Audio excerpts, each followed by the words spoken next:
Si les cuento esta historia, es posible que nunca más me miren de la misma forma. ¿Saben cuando uno cree que conoce a una persona y de repente descubre que ha estado viviendo junto a un monstruo?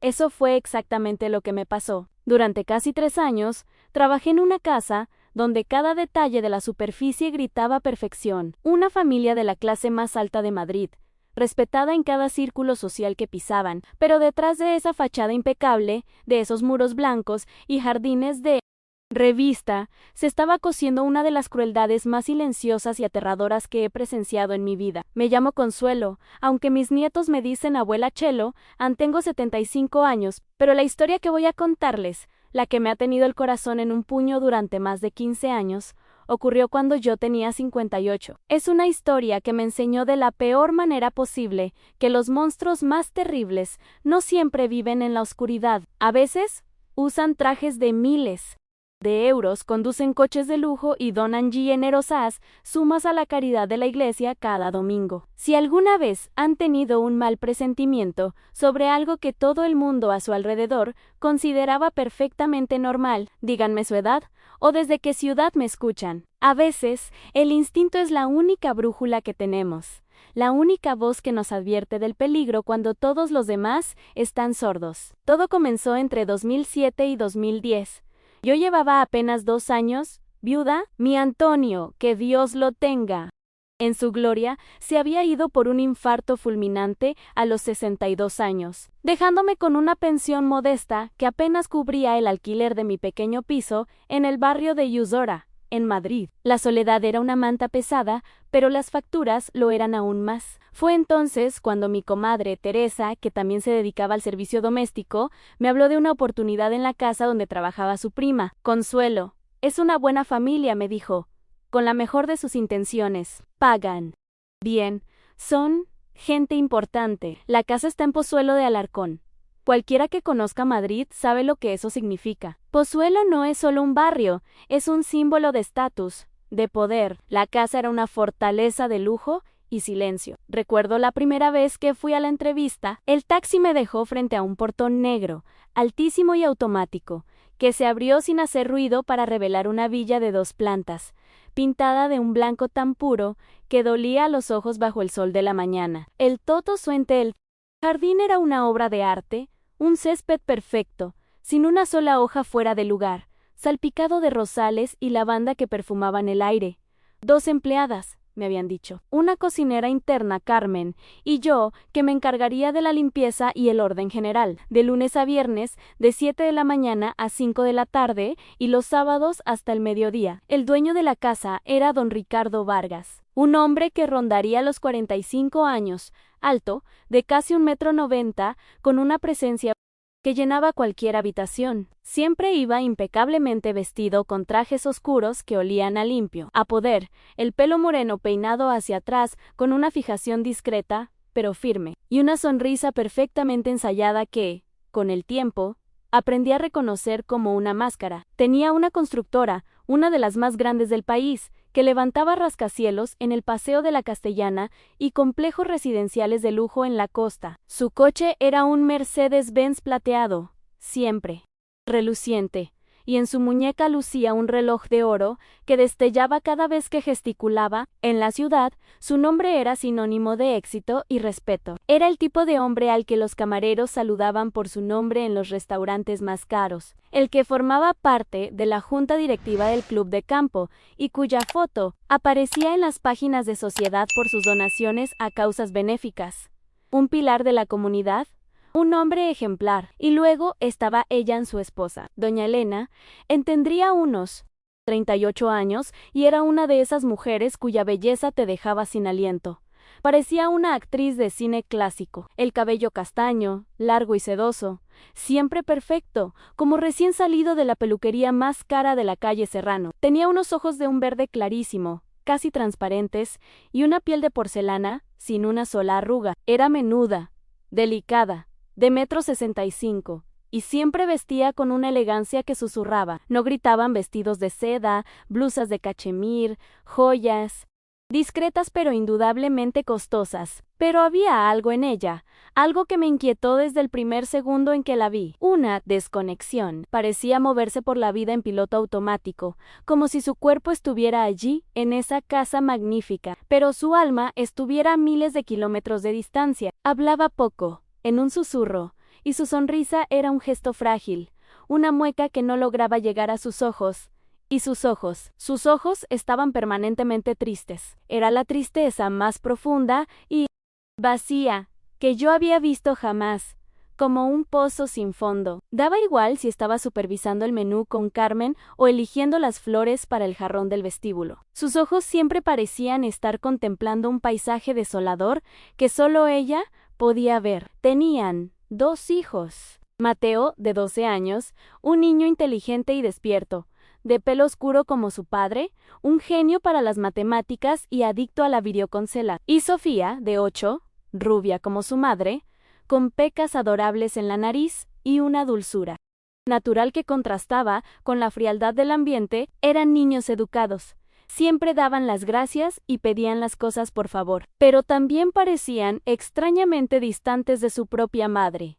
Era algo antinatural. Un niño, cuando se cae o tiene un mal día en el colegio, busca el regazo de su madre, ¿verdad? Pues Mateo y Sofía, no. Cuando llegaban del colegio, corrían a la cocina a contarnos a Carmen y a mí cómo les había ido, a pedirnos la merienda, a enseñarnos sus dibujos, a su madre. Apenas le daban un beso fugaz en la mejilla antes de desaparecer en sus habitaciones. Al principio, intenté justificarlo. Me dije que era una de esas familias ricas, más frías, más reservadas, donde cada uno vive en su propio mundo. Don Ricardo, además, era un patrón modélico. Siempre me trataba con una educación exquisita. Buenos días, Consuelo. Que tenga buena tarde, Consuelo. Me pagaba puntualmente el último día de cada mes, un sueldo muy generoso para la época, e incluso me dio una paga extra a los 3 meses, diciendo que estaba encantado con mi trabajo. Carmen, la cocinera, que llevaba ya 5 años allí, me lo confirmaba. Ann es el mejor patrón que he tenido, Consuelo. Paga bien, nunca levanta la voz, y en Navidad siempre nos da un aguinaldo estupendo. La rutina de la casa funcionaba con la precisión de un reloj suizo.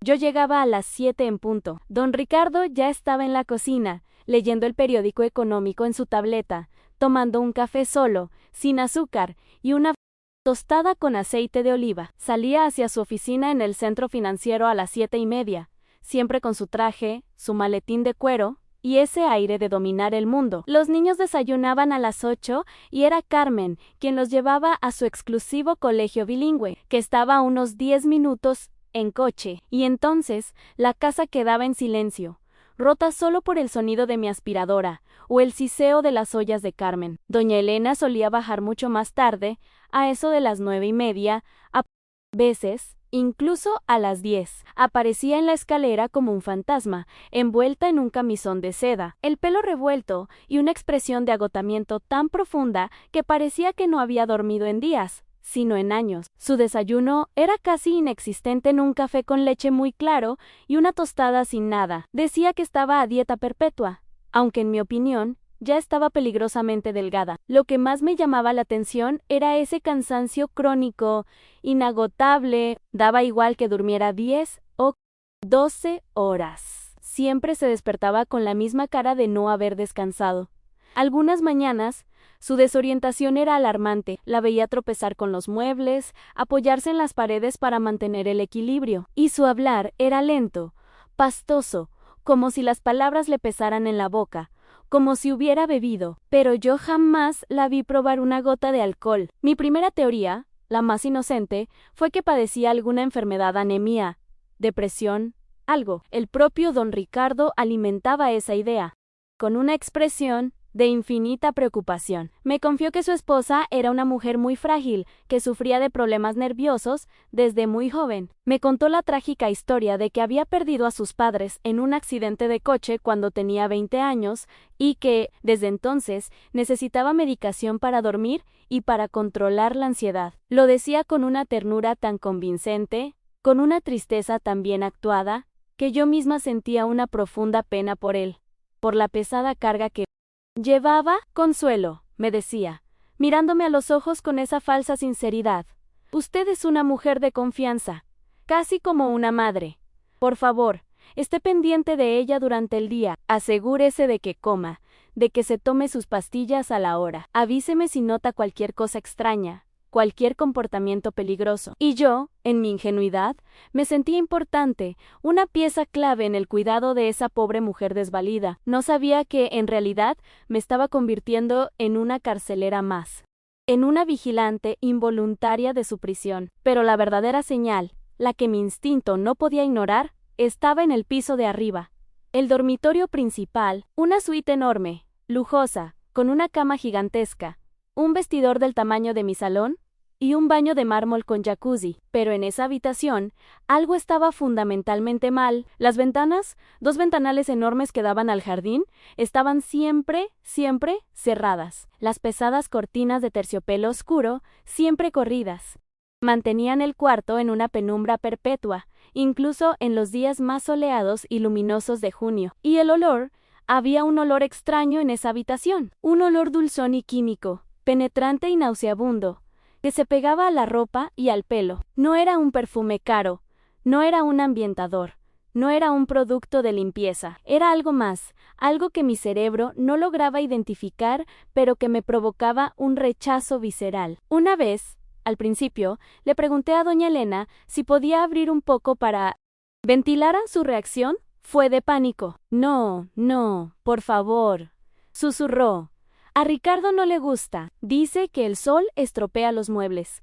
Pero los muebles eran de madera maciza, de la mejor calidad. Un poco de sol no iba a dañarlos. Aquella oscuridad no era para proteger los muebles, era para esconder algo. Y si el dormitorio era el epicentro del misterio, el baño contiguo era la prueba tangible de que algo no encajaba. Aquello no era un botiquín, era una farmacia clandestina. En el armario con espejo, sobre el lavabo de mármol doble, había 3 estantes repletos de medicamentos, cajas y cajas, frascos y más frascos, muchos con nombres tan complicados que parecían trabalenguas. Píldoras para dormir, ansiolíticos, estabilizadores del ánimo, antidepresivos. Un arsenal químico capaz de anestesiar a un regimiento. Doña Elena, en sus escasos momentos de lucidez, me decía que eran para sus problemas nerviosos, que se los habían recetado incontables médicos a lo largo de los años. Tomaba un cóctel de 4 o 5 pastillas diferentes solo por la mañana, sin contar las que le tocaban por la tarde y por la noche. Pero lo más escalofriante era el control que don Ricardo ejercía sobre esa medicación. Era un ritual macabro disfrazado de cuidado amoroso. Cada mañana, antes de irse a trabajar, era él, y solo él, quien preparaba la dosis de su esposa. Lo hacía con una precisión de cirujano. Colocaba cada comprimido en una pequeña bandeja de plata, que luego dejaba en la mesita de noche de ella, junto a un vaso de cristal tallado lleno de agua. Es que ella, pobrecita, a veces se olvida o se confunde con las dosis por el sueño que le dan. Me explicó una vez, con ese tono de marido abnegado. Prefiero dejárselo todo listo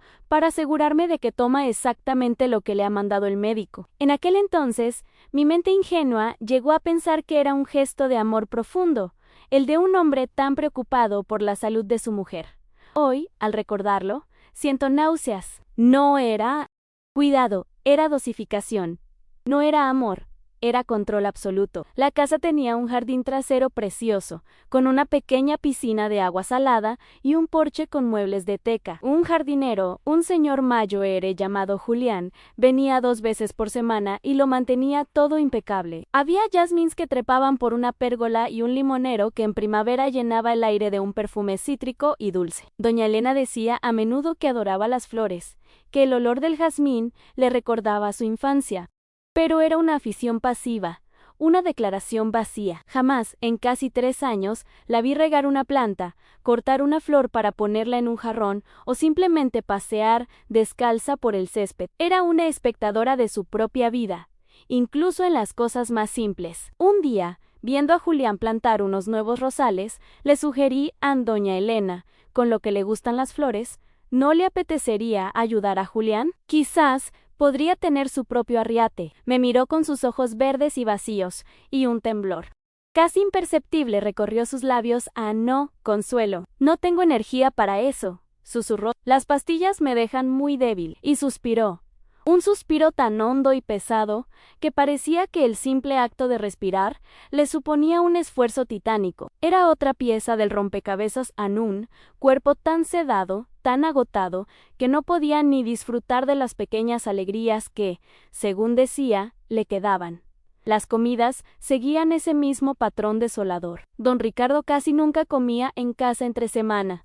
Decía que prefería almorzar con su equipo en la oficina para fomentar el espíritu de empresa. Los niños comían en el colegio, así que a mediodía la enorme mesa de roble del comedor nos quedaba grande a Carmen, a doña Elena y a mí. Pero doña Elena apenas probaba bocado, picoteaba un poco de ensalada, sorbía un zumo de naranja, quizás medio trozo de panen, y eso era todo. Carmen, que era una cocinera excepcional, se desesperaba. Le he preparado merluza en salsa verde, su favorita, me decía en voz baja en la cocina, con una mezcla de frustración y pena, pero nada consuelo. Se va a quedar en los huesos. Y era verdad. Doña Elena se consumía a la vista de todos, día a día. Sus pómulos se afilaban, las clavículas se le marcaban como cuchillos bajo la piel. Señora, tiene que alimentarse mejor, o va a caer enferma de verdad.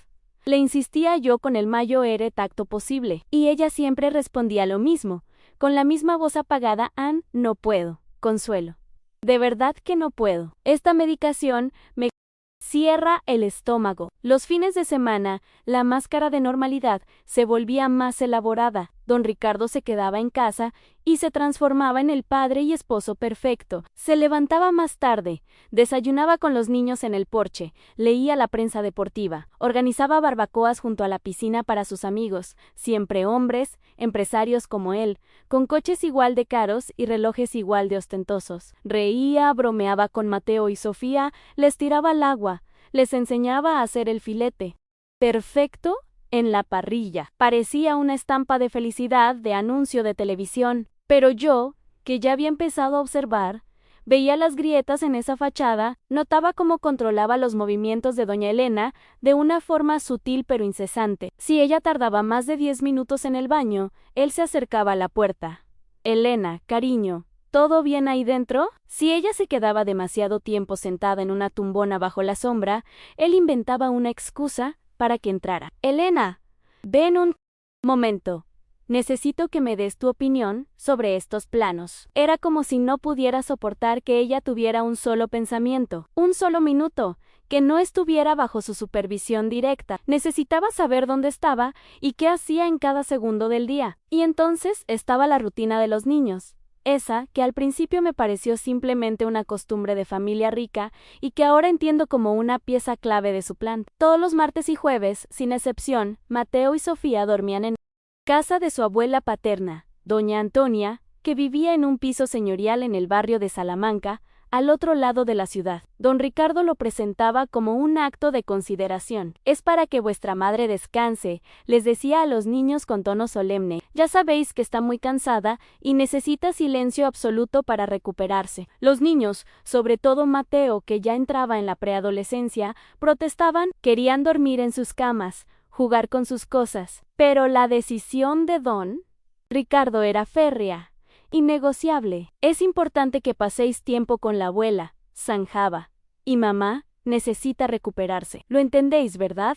Y los niños, con la mirada baja, asentían, no lo entendían, pero obedecían. Aquellas ausencias programadas no eran para el descanso de Elena, eran para dejar el campo libre. Fue entonces cuando empezaron a ocurrir las cosas que activaron todas mis alarmas de verdad. Algunas noches, justo cuando yo estaba recogiendo mis cosas para irme a las 5, llegaban visitas a la casa, siempre hombres, siempre bien vestidos, siempre en coches de alta gama Naudes, BMs, más Mercedes. Don Ricardo los recibía en el gran salón, les ofrecía whisky de Malta, de esas botellas carísimas que guardaba en un mueble bar de caoba, y hablaban en voz baja, en un tono que pretendía ser de negocios. Cuando yo preguntaba si debía preparar unos canapés, un café, algo, él siempre decía que no era necesario. No se moleste, Consuelo, son solo reuniones rápidas de trabajo, asuntos que no pueden esperar. Lo extraño, la coincidencia que me heló la sangre,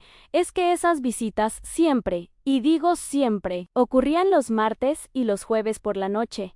Justo los días que los niños no estaban en casa, justo los días en que la casa estaba supuestamente en silencio para que doña Elena descansara. Y en esas ocasiones, ella estaba todavía más ausente, más ida que de costumbre. A veces, ni siquiera bajaba a saludar, se quedaba encerrada en su cuarto oscuro, como un fantasma esperando en su cripta. Una vez que sospechas, empiezas a ver los detalles que antes pasaban desapercibidos, que tu mente archivaba como simples rarezas, de repente se iluminan con una luz siniestra. Comencé a fijarme en otras cosas, en patrones que antes no conectaba. Por ejemplo, la puerta del despacho de don Ricardo en la planta de arriba, un cuarto que él usaba como oficina en casa, estaba siempre cerrada con llave siempre.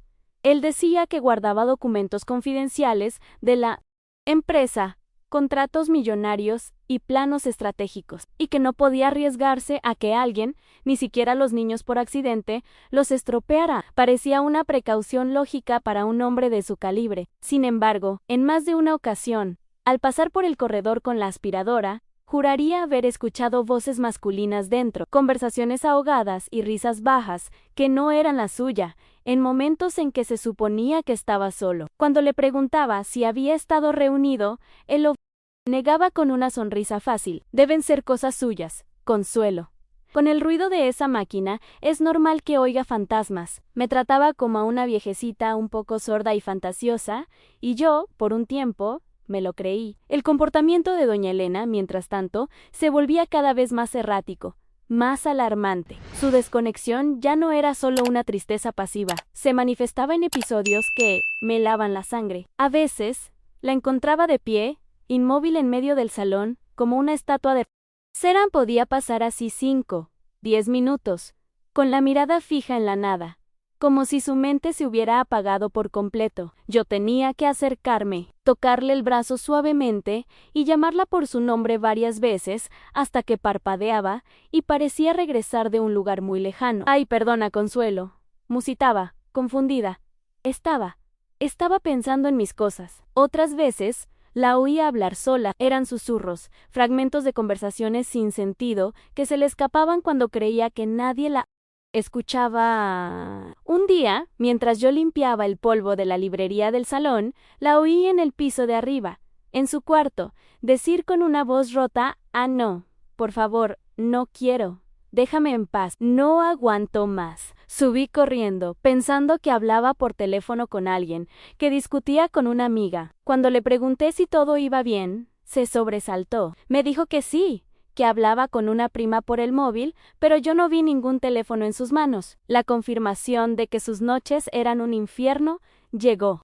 Una mañana de otoño. Al llegar, encontré a doña Elena sentada en el primer escalón de la gran escalera de mármol. Todavía llevaba el camisón y lloraba en silencio, con el cuerpo sacudido por sollozos ahogados. Me arrodillé a su lado. «¿Qué le ocurre, señora? ¿Se encuentra mal?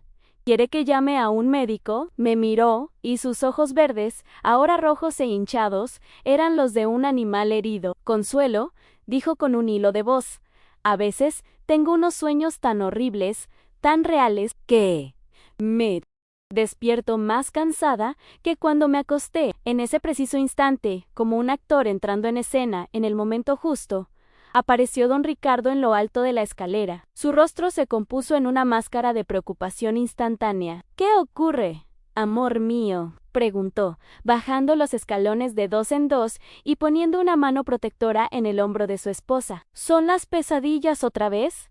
Ella solo pudo asentir, incapaz de hablar. Él la ayudó a levantarse con una ternura que, de haberla visto en una película, me habría hecho llorar. «Vamos, cariño, voy a prepararte tu medicación. Verás cómo te sientes mejor». La guió escaleras arriba, hacia el dormitorio oscuro, y se encerraron allí unos 20 minutos. Cuando volvieron a bajar, doña Elena ya no lloraba. De hecho, ya no parecía sentir nada. Estaba dopada, con los ojos vidriosos y la motricidad de una muñeca de trapo. Don Ricardo me explicó, con esa paciencia infinita del santo que le tocaba ser, que el psiquiatra le estaba ajustando las dosis, y que eso le provocaba pesadillas muy vívidas.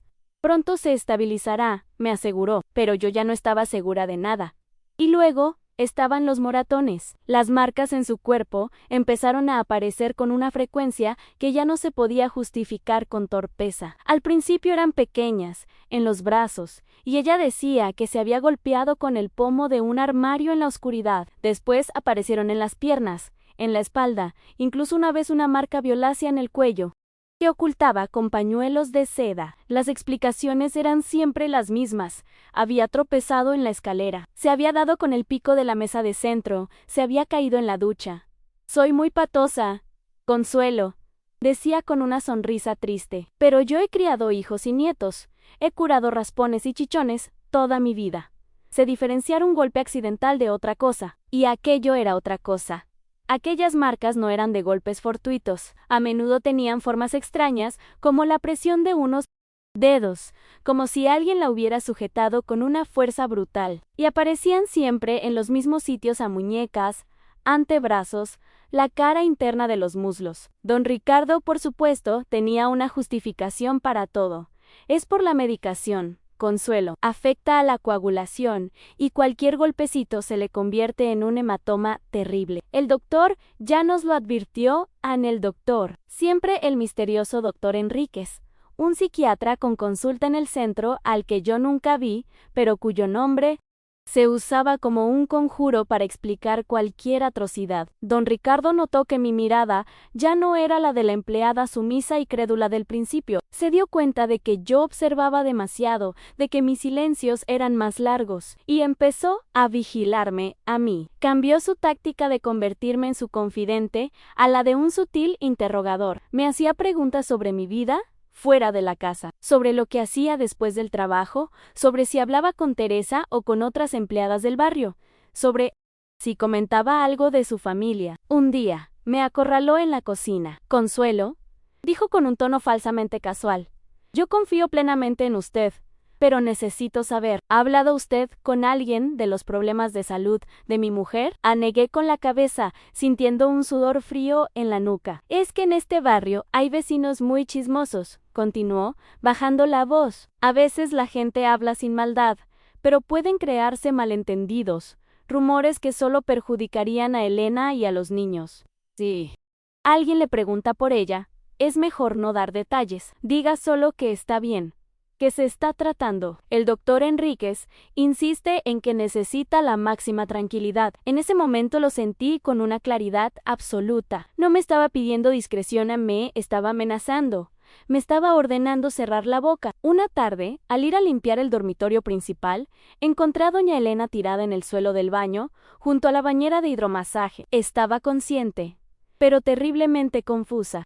No sabía cómo había llegado hasta allí. Tenía un golpe rojo en la frente. La ayudé a levantarse y fue entonces cuando vi sus ojos de cerca. Sus pupilas estaban enormes, dilatadas hasta casi borrar el verde de su iris, como dos pozos negros y vacíos. Sus manos temblaban sin control.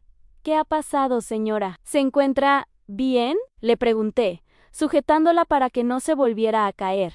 Me miró con una expresión de pánico infantil. No lo sé, Consuelo Ann, no recuerdo cómo he llegado aquí. Estaba en la cama, y de repente estoy en el suelo. ¿Me habré caído? Cuando le conté a don Ricardo lo sucedido, frunció el ceño y meneó la cabeza con la misma actuación de siempre. Dijo que llamaría inmediatamente al doctor Enríquez, que seguramente habría que ajustar la medicación otra vez, que esos episodios de confusión eran un efecto secundario conocido. Me dio las gracias efusivamente por haberla cuidado, por ser los ojos de la familia. Me hizo sentir, una vez más, indispensable. Hoy entiendo que era su táctica más perversa. Me hacía sentir tan especial, tan cómplice de su supuesto cuidado, que tardé mucho más en darme cuenta de que en realidad estaba siendo cómplice de su tortura. Las cosas empeoraron de forma gradual, pero implacable, día tras día. Doña Elena comenzó a dormir todavía más, si eso era posible. A veces no se levantaba de la cama hasta las 2 o las 3 de la tarde. Cuando por fin bajaba, arrastrando los pies con sus zapatillas de seda, parecía un alma en pena vagando por los pasillos de su propio purgatorio. Se movía como si estuviera bajo el agua. Cada gesto era un esfuerzo monumental. Don Ricardo, siempre con su manual de excusas a punto, explicaba que el doctor Enríquez le había aumentado la dosis de los calmantes para controlar unos supuestos ataques de pánico nocturnos. Pero la opresión más clara, más metódica, se manifestaba en esa rutina de los martes y los jueves. Esos días, la ausencia de los niños se convertía en una señal, en el pistoletazo de salida para algo oscuro. Esos días, el estado de doña Elena era ostensiblemente peor. Don Ricardo se aseguraba de que estuviera completamente sedada desde la mañana. Hoy la pobre tiene una migraña terrible, me anunciaba con gesto compungido. El doctor ha dicho que no debe salir de la habitación en todo el día. Oscuridad y silencio total. Y la encerraba en el dormitorio, a veces incluso con llave, para que no se levante y se maree, decía. Pero no era para que no se mareara, era para que estuviera preparada. Los niños, lejos de acostumbrarse, empezaron a hacer preguntas más directas, sus voces infantiles teñidas de una preocupación que no les correspondía por edad. Mateo, que ya había cumplido los 13 y tenía una mirada aguda y triste, me abordó una tarde en la cocina, mientras yo preparaba la merienda. Consuelo, me dijo, dejando su mochila en el suelo, mi madre está muy enferma, ¿verdad?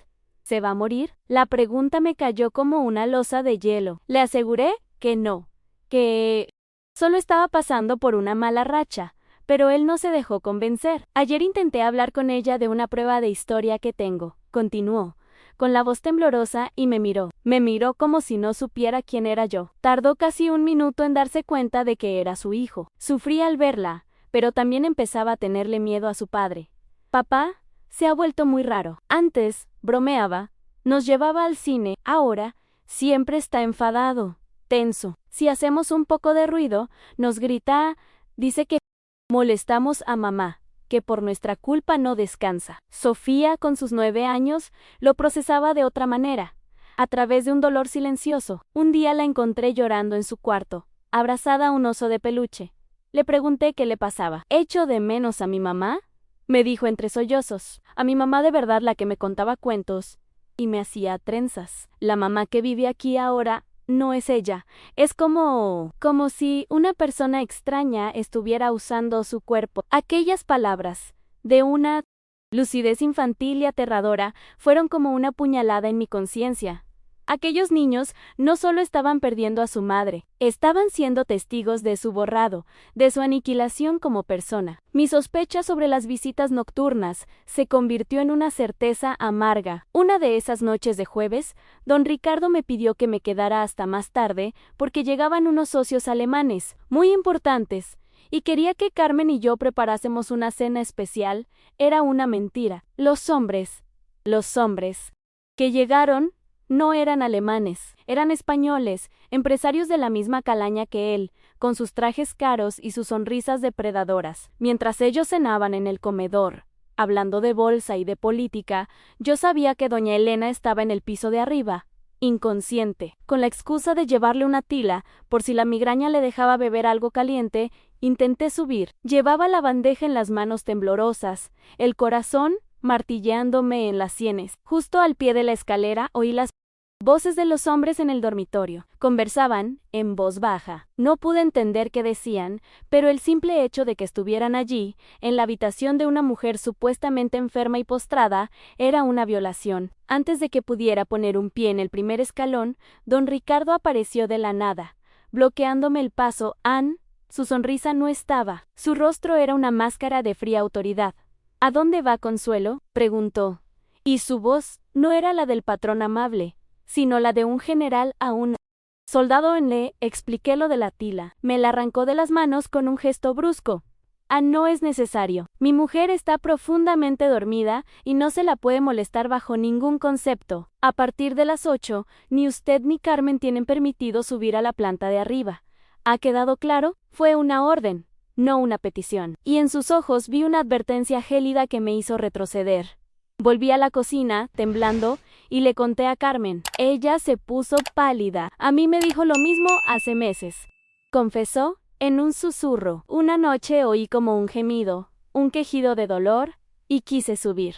Me echó una bronca terrible. Dijo que eran pesadillas, pero no sonaba a pesadilla, Consuelo. Sonaba a sufrimiento. La opresión se manifestaba también en el cuerpo de Elena, que se había convertido en un mapa de su tortura silenciosa. Las marcas eran cada vez más difíciles de ocultar y de explicar. Un día, mientras le ayudaba a ponerse un jersey, porque decía tener frío en pleno julio, vi una marca que me dejó sin respiración. Alrededor de su muñeca derecha, delgada y frágil como la de un pájaro, había una línea roja y fina, perfectamente circular, con la piel irritada.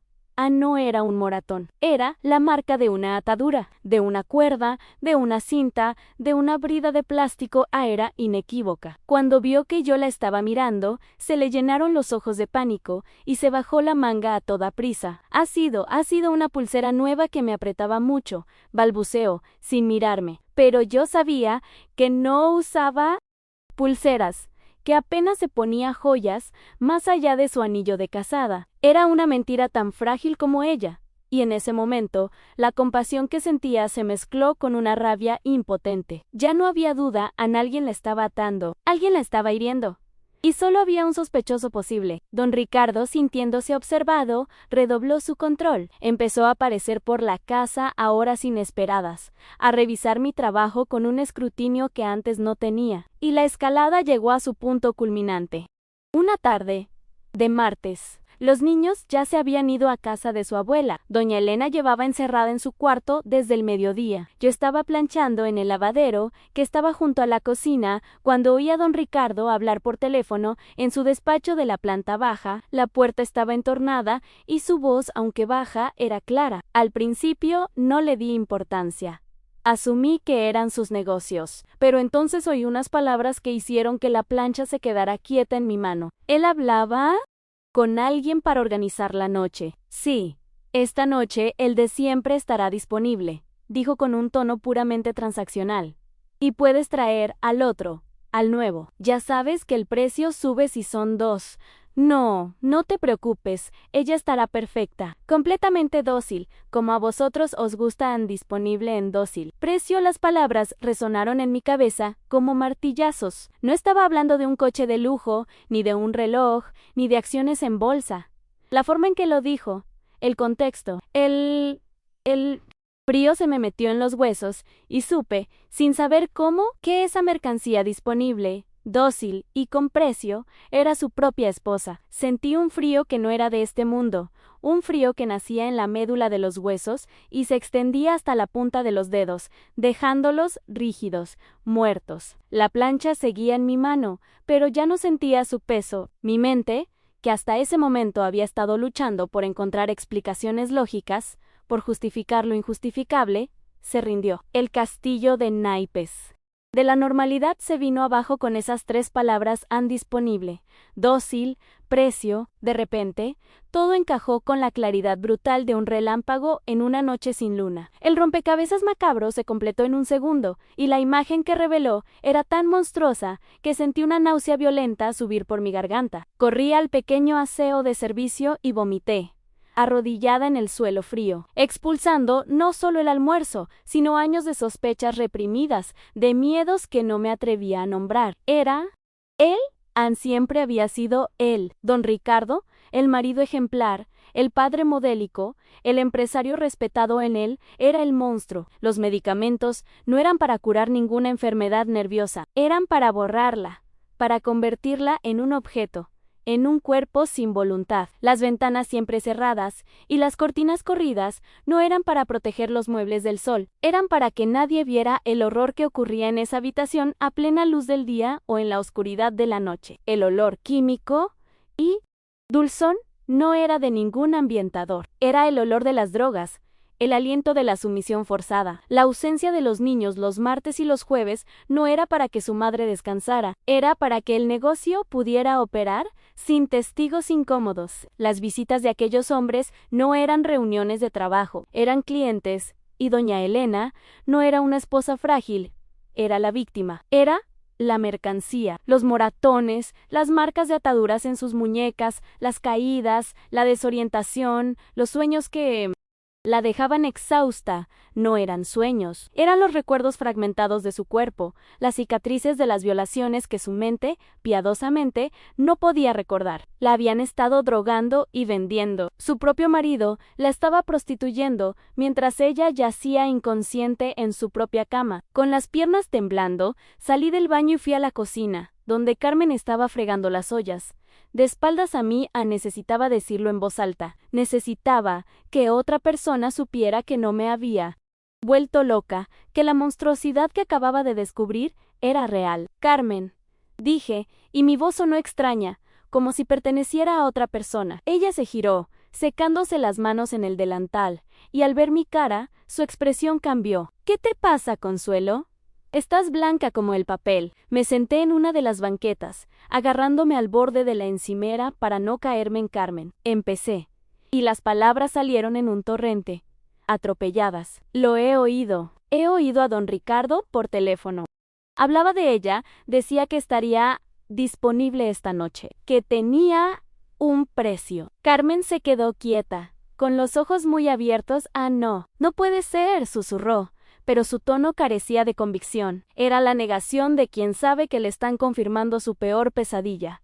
Sí, Carmen, insistí, mirándola fijamente. Él la vende. Está vendiendo a su propia mujer a esos hombres que vienen los martes y los jueves por la noche. Fue como si mis palabras hubieran roto un dique dentro de ella. Carmen se tapó la boca con la mano y las lágrimas que había estado conteniendo durante años empezaron a brotar, silenciosas primero y luego en sollozos desgarradores. Se derrumbó en la silla frente a mí, su cuerpo robusto encogido por el miedo y la culpa. Yo lo sabía, dijo entre lágrimas. No sabía qué era, pero sabía que era algo terrible. Peor que los golpes, peor que todo. Y entonces me lo contó todo. Me contó que los ruidos que oía no eran solo gemidos, que una noche oyó un golpe seco, como de un cuerpo al caer, seguido de un silencio aterrador. Me contó que otra vez la oyó a ella, a doña Elena, gritar un «no», ahogado, un grito que se cortó de repente, como si alguien le hubiera tapado la boca. Me confesó que el miedo que le tenía a don Ricardo era paralizante, que una vez, después de que ella le preguntara por un moratón muy feo en el rostro de la señora, él la había mirado con una frialdad asesina y le había dicho: Carmen, usted es viuda, tiene 2 hijas que dependen de usted. Sería una pena que se quedara sin este trabajo, ¿verdad? Es difícil encontrar un empleo tan bueno a su edad. La amenaza no podía haber sido más clara. Estaba atrapada por el miedo, por la necesidad, igual que yo. Éramos 2 mujeres solas, de cierta edad, económicamente vulnerables, las testigos perfectas porque ¿quién nos iba a creer? 2 empleadas domésticas contra uno de los hombres más poderosos de Madrid nos destruiría, nos acusaría de robo, de chantaje, y nadie dudaría de su palabra. Pasamos más de 1 hora en esa cocina, llorando juntas, compartiendo los pedazos de la horrible verdad que cada una había guardado en secreto. El miedo era una presencia física en la habitación, denso y frío, pero a medida que hablábamos, algo dentro de mí empezó a cambiar. El terror seguía ahí, un nudo helado en el estómago, pero por encima de él, como una mala hierba terca y furiosa, empezó a crecer la rabia. Una rabia pura, cristalina, rabia por doña Elena, por su vida robada, por su cuerpo profanado, rabia por Mateo y Sofía, creciendo a la sombra de un monstruo y al lado de una madre fantasma, rabia por nosotras, por Carmen y por mí, por nuestro silencio cómplice, forzado por el miedo y la necesidad. Y supe, con una certeza que me asustó, que no podía seguir así. No podía levantarme cada mañana, venir a esta casa, limpiar el polvo de los muebles y ser testigo silenciosa de esta tortura. Hacerlo me convertía en parte de ello. Mi silencio era una forma de consentimiento. Al final de nuestra conversación, Carmen seguía aterrorizada. No podemos hacer nada, Consuelo decía. Nos arruinará la vida, o algo peor, y yo la entendía. Pero ya no estaba de acuerdo. Levanté la cabeza y la miré. Alguien tiene que hacer algo, Carmen. A ella la están matando poco a poco. Y si no somos nosotras, no será nadie. Ella me miró con los ojos llenos de pánico, meneando la cabeza. No podía pedírselo. Tenía hijas. Su miedo era legítimo. Pero yo solo tenía a mi Antonio en el cementerio y Una vida ya casi vivida. ¿Qué era lo peor que podía pasarme? ¿Que me despidiera? ¿Que me acusara de algo? Era un riesgo, sí, pero el riesgo de no hacer nada era la muerte de una mujer inocente. Aquella noche no dormí. Pasé las horas en vela en mi pequeño piso de Usera, no llorando, sino pensando. Las piezas de mi plan empezaron a encajar en mi cabeza, una por una. Un plan descabellado, peligroso, probablemente estúpido, pero era el único que tenía. Necesitaba pruebas. Mi palabra no valía nada. Necesitaba algo irrefutable, y para conseguirlo, tenía que hacer lo impensable.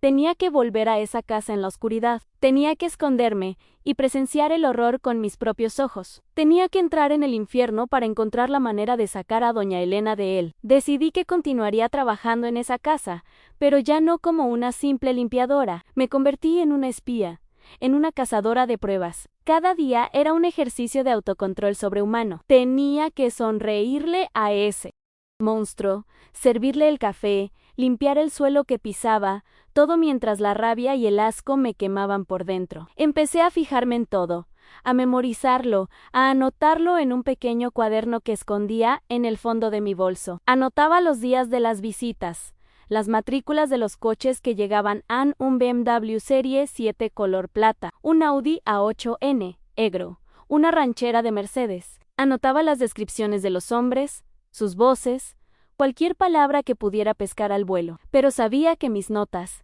no eran suficientes. Eran la palabra de una criada contra la de la élite de Madrid. Necesitaba algo más. La idea, la que lo cambió todo, me vino en un sueño, o más bien, en una de esas noches de duermevela, cuando las soluciones parecen surgir de la niebla del agotamiento. Recordé la cámara de seguridad, una cámara antigua, de las que grababan en cinta VHS, que apuntaba a la puerta de entrada. Don Ricardo me la había enseñado una vez, casi con desdén. Es para vigilar la entrada, me dijo. Pero es una antiguaya. A veces me olvido de cambiar las cintas. Dudo que funcione bien. ¿Y si sí funcionaba? Y sí. En su arrogancia, en su desprecio por esa tecnología obsoleta, no se había molestado en borrar las grabaciones de esas noches. La posibilidad se instaló en mi mente como una semilla de esperanza febril. Tenía que entrar en su despacho. Tenía que conseguir esas cintas. El siguiente jueves, el día de la siguiente visita programada, ejecuté mi plan. Al terminar mi jornada, me despedí de don Ricardo con mi sonrisa más servil. Que tenga buena noche, señor. Esperé hasta las 8:30. Cuando la oscuridad ya era completa y las luces de las casas vecinas parecían lejanas, indiferentes, volví sobre mis pasos, con el corazón golpeándome las costillas como un pájaro atrapado. Mi excusa era simple, le diría que había olvidado mi monedero en la taquilla. Él mismo me había dicho una vez dónde guardaban una llave de servicio de repuesto para emergencias, debajo de una maceta de geranios en el patio trasero. La ironía era tan amarga que casi me hizo sonreír. Su propia arrogancia me estaba proporcionando la llave para destruirlo. Entré en la casa por la puerta de servicio con el sigilo de un ladrón. La casa estaba en silencio, pero era un silencio cargado de expectación. Me escondí en el pequeño cuarto de la limpieza, un armario empotrado al final del pasillo de servicio que tenía una vista parcial, a través de la puerta entornada, del gran salón y del arranque de la escalera principal. El olor a cera cara y a flores frescas se mezclaba con el hedor del miedo mi miedo. Esperé. A las 9:15, oí el sonido suave de un coche de lujo deteniéndose frente a la casa. La puerta principal se abrió y oí la voz suntuosa de don Ricardo. Adelante, amigos zamponeos cómodos. Por la rendija vi entrar a dos hombres. Uno era corpulento, de pelo canoso y rostro congestionado, de unos 60 años. El otro era más joven, delgado y con una mirada huidiza y ansiosa. Don Ricardo le sirvió whisky en vasos pesados de cristal tallado. Se sentaron en los sofás de cuero beige, y su conversación llegó a mis oídos en fragmentos. La de hoy es de las buenas. Completamente dócil, te lo aseguro. El precio es el de siempre. Ya sabéis que la calidad se paga. Escuchar esas palabras, sabiendo que se referían a doña Elena, me provocó una oleada de furia tan intensa que tuve que morderme la mano para no gritar. Después de unos 15 minutos de charla y risas graves, vi a don Ricardo levantarse. Bueno, señores, la sesión puede comenzar. Está todo listo, arriba podéis subir. No os dará ningún trabajo. Mi respiración se detuvo. Vi a los dos hombres apurar su whisky y subir la escalera con una lentitud perezosa, como dos depredadores que se acercan a una presa indefensa. Don Ricardo subió tras ellos, y entonces, un impulso de locura o de coraje, no sabría decirlo, se apoderó de mí. Mientras ellos estaban arriba, ocupados en su atrocidad, era mi única oportunidad. Salí de mi escondite y, pisando de puntillas sobre la alfombra persa para no hacer ruido, subí yo también la escalera. El corredor de arriba estaba en penumbra, iluminado solo por una débil luz que se filtraba por debajo de la puerta del dormitorio principal. Desde allí dentro llegaba el sonido de una música suave, clásica, y el murmullo de las voces de los hombres. Me acerqué a la puerta del despacho, recé a todos los santos que conocía. Giré el pomo, estaba abierto. En su prisa por atender a sus clientes, se había olvidado de cerrarlo con llave. Entré y cerré la puerta detrás de mí con un cuidado infinito. El corazón me latía tan fuerte que temía que lo oyeran desde la otra habitación. Y allí estaba, el aparato de vídeo VHS, parpadeando con su luz roja de grabación, y al lado, en una estantería, una pila de cintas, unas 10 o 12, cada una con una fecha escrita a mano, en una etiqueta adhesiva. Busqué las más recientes, las de las últimas semanas. Había una del martes anterior a otra del jueves de la semana pasada. Cogí 3, las 3 más recientes. No sabía qué contenían, pero eran mi única esperanza. Las metí en mi bolso, junto a mi monedero y mis llaves. Salir de la casa fue una tortura. Cada crujido del suelo de madera me parecía un trueno. Bajé la escalera conteniendo la respiración, crucé el pasillo de servicio y salí al patio trasero. Una vez fuera, corrí como no había corrido en años, con el bolso apretado contra mi pecho, como si llevara un tesoro o una bomba. No paré hasta llegar a la parada del autobús nocturno, jadeando, con las cintas VHS pesando en mi bolso, como si estuvieran hechas de plomo. Ya tenía las pruebas, o al menos, tenía la esperanza de tenerlas. Ahora, venía la parte más difícil en encontrar a alguien que pudiera y quisiera ayudarme a ver lo que contenían. Bloque 7 octava partes de tenía las pruebas en mi bolso, un peso que era a la vez una condena y una salvación, pero no tenía cómo verlas. En mi humilde piso de Usera no había lujos como un aparato de vídeo VHS, una tecnología que en 2009 ya era una reliquia del pasado. Pero conocía a alguien que sí lo tendría. Mi vecino de al lado, el señor Benito, un hombre jubilado que había trabajado toda su vida como técnico de televisores y que ahora, para no aburrirse, tenía un pequeño taller en su garage donde arreglaba aparatos electrónicos antiguos. Le toqué la puerta esa misma noche. Con el corazón en la garganta, le conté una mentira piadosa, una que me avergonzó, pero que era necesaria. Le dije que había encontrado unas cintas viejas en el trastero de unos antiguos patrones, y que creía que podían ser de una fiesta familiar, que me haría ilusión ver si salía yo de joven. El señor Benito, un alma de cántaro, se entusiasmó. Claro que sí, mujer. Vamos a cazar fantasmas del pasado, dijo con una risa bonachona, y me hizo pasar a su garage, que olía a estaño y a nostalgia. Mientras él conectaba el viejo aparato a un monitor, mis manos no paraban de sudar. Cuando la primera imagen apareció en la pantalla, borrosa al principio, y luego nítida, sentí que el mundo se detenía. Era la grabación de la cámara de seguridad de la entrada. La calidad no era perfecta, pero se veía todo con una claridad espantosa. La fecha y la hora parpadeaban en una esquina de la pantalla. Vi llegar el coche del hombre corpulento, vi a don Ricardo abrirle la puerta, sonriente, palmadita en la espalda. Vi cómo le servía el whisky, y entonces, en un momento dado, justo antes de subir la escalera, el visitante le entregó a don Ricardo un sobre grueso, abultado. Don Ricardo lo cogió, lo abrió discretamente, contó los billetes con la rapidez de un cajero de banco y se lo guardó en el bolsillo interior de la chaqueta. Era la prueba en la transacción en la venta. El señor Benito, a mi lado, murmuró: «¿Pero qué película es esta, Consuelo? Parece muy real». «No», le dije, con la voz ahogada, que debía ser un thriller español que alguien había grabado de la televisión. Le di las gracias con la mejor de mis sonrisas falsas, recuperé mis cintas y volví a mi casa. Ahora sí, ay, ahora, Tenía el arma que necesitaba, pero seguía sin saber cómo usarla. ¿A quién acudir? El miedo a que don Ricardo, con sus contactos y su poder, pudiera volverlo todo en mi contra, seguía siendo inmenso. El empujón final, la gota que colmó el vaso de mi terror y lo convirtió en una acción desesperada, llegó el martes siguiente. Fue la mañana más horrible de todas. Al llegar a la casa, un silencio antinatural pesaba.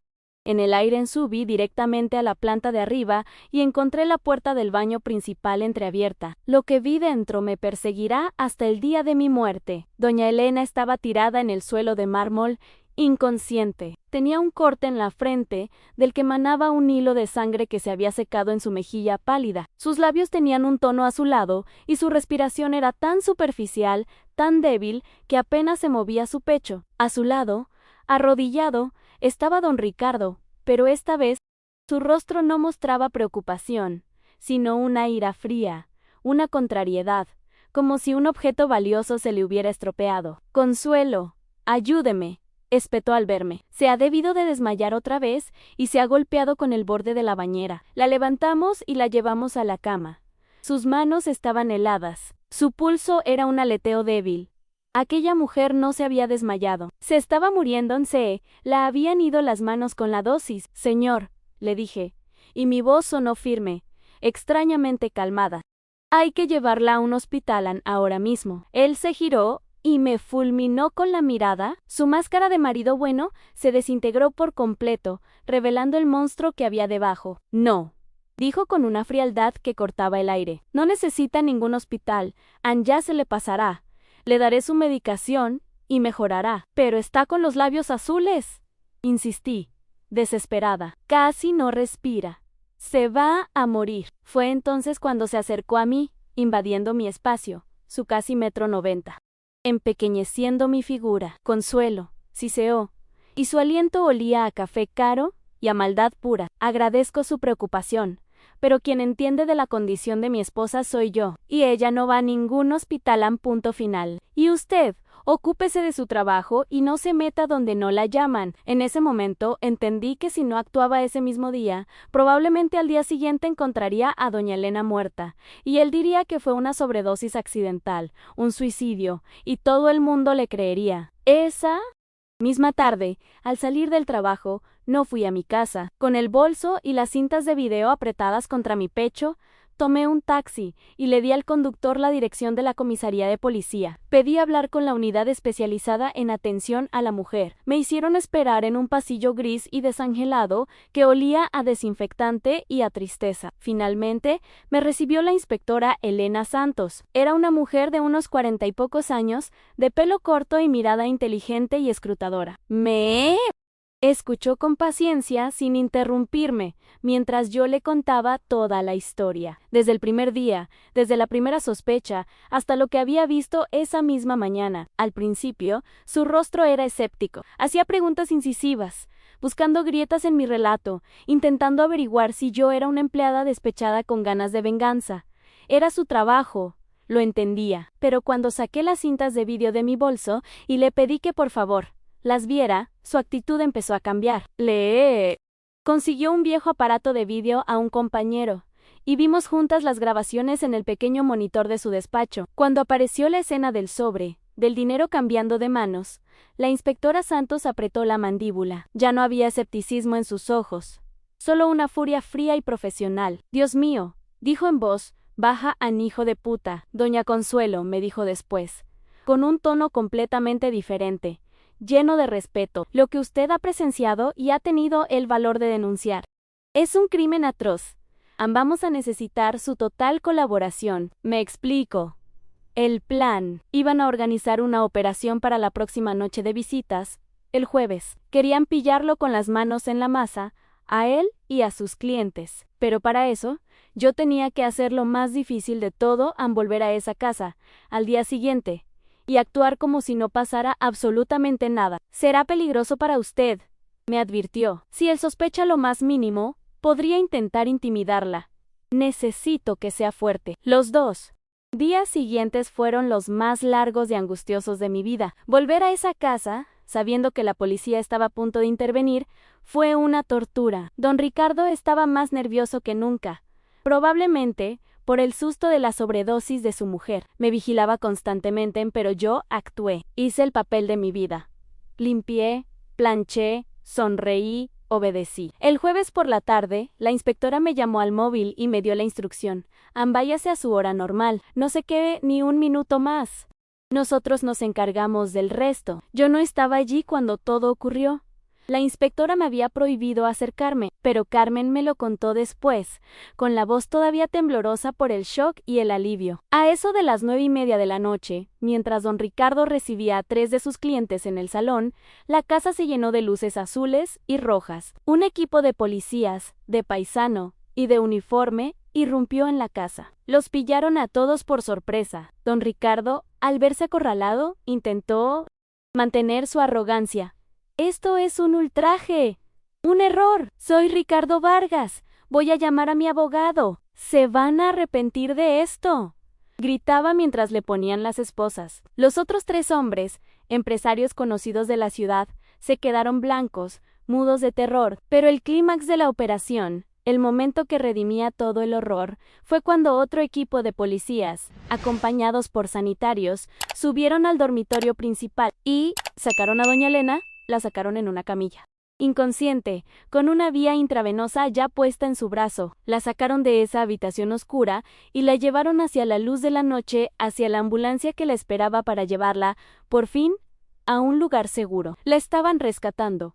Por fin, alguien la estaba salvando. Si esta historia te ha conmovido hasta este punto, compártela o suscríbete. A veces, una historia puede ser la luz que alguien necesita para salir de la oscuridad. El escándalo fue mayúsculo. La detención de don Ricardo Vargas y de 3 empresarios de renombre sacudió los cimientos de la alta sociedad madrileña. La prensa lo bautizó como el caso de la Villa de los Horrores. Al principio, muchos no podían creerlo. Defendían a Ricardo, decían que era una trampa, una conspiración de sus competidores para arruinarlo. Un hombre tan respetado, un padre de familia ejemplar, un pilar de la comunidad. Las mismas frases que yo misma me había repetido para callar mi instinto se usaban ahora para negar la monstruosa verdad, pero las pruebas eran aplastantes. La investigación policial descubrió una red de depravación mucho más grande y organizada de lo que yo jamás hubiera podido imaginar. Encontraron en la casa una farmacia clandestina, un arsenal de sedantes y drogas potentísimas. Descubrieron cuentas bancarias secretas en paraísos fiscales, donde Ricardo acumulaba el dinero de la venta del cuerpo de su mujer. Y lo peor de todo, encontraron un ordenador con fotografías y vídeos de los abusos, grabados por él mismo como si fueran trofeos. Había incluso un cuaderno, una especie de libro de contabilidad del horror, donde anotaba con una caligrafía pulcra las fechas, los nombres de los clientes, los precios cobrados y las reacciones de doña Elena a las diferentes combinaciones de drogas. Era un negocio, y ella era su activo principal. La investigación se extendió como una mancha de aceite, salpicando a más hombres poderosos de la ciudad, y se destapó algo aún más terrible en la policía. Reabrió el caso de la primera esposa de Ricardo, Claudia, que había muerto años atrás en lo que en su momento se consideró un suicidio por sobredosis de medicamentos. Ahora, todo apuntaba a que no fue un suicidio, sino su primer asesinato, el ensayo general de su método. Doña Elena fue trasladada al hospital en un estado crítico. Los médicos dijeron que fue un milagro que sobreviviera. La cantidad y la mezcla de fármacos que tenía en su organismo podrían haberla matado en cualquier momento. Pasó semanas en la UCI, luchando por su vida mientras su cuerpo se desintoxicaba de años de envenenamiento. Los niños, Mateo y Sofía, fueron llevados a casa de su abuela paterna, doña Antonia, una mujer que pasó del shock y la negación a la vergüenza más absoluta. Fue muy difícil para ellos entender que su padre era un criminal y que su madre había sido una víctima. ¿Cómo se le explica eso a un niño de 13 años y a una niña de 9? Yo tuve que declarar en el juicio varias veces. Fue un proceso largo y humillante. Los abogados de Ricardo, caros y despiadados, intentaron desacreditar mi testimonio por todos los medios. Me pintaron como una empleada resentida, una vieja chismosa, que había inventado toda una fantasía para vengarse de un despido o para sacar dinero. Pero mis palabras, respaldadas por las cintas de vídeo y las abrumadoras pruebas que encontró la policía, se mantuvieron firmes. Don Ricardo Vargas fue condenado a 25 años de prisión por violación, secuestro, lesiones graves, corrupción y formación de una organización criminal. Sus clientes también recibieron penas de cárcel de entre 15 y 20 años.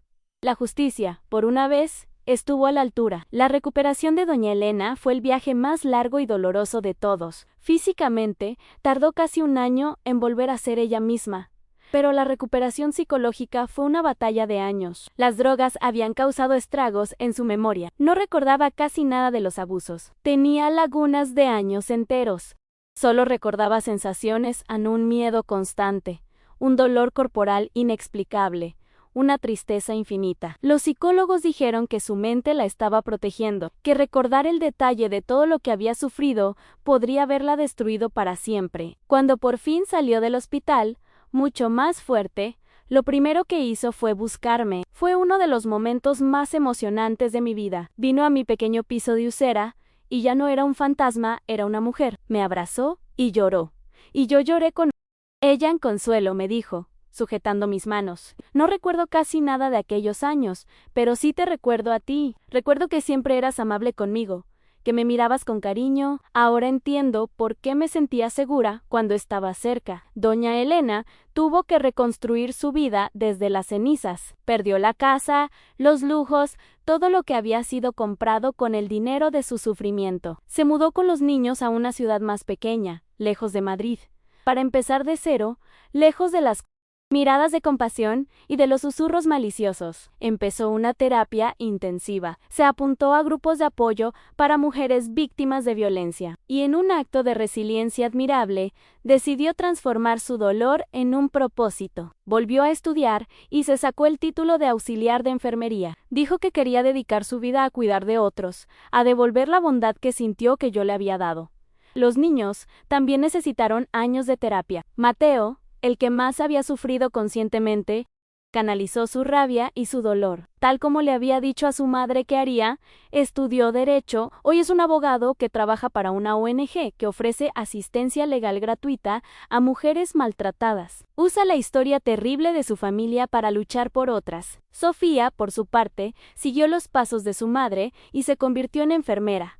Trabajan juntas en el mismo hospital. Transformaron la herencia de un monstruo en un legado de sanación. Años después, doña Elena volvió a encontrar el amor.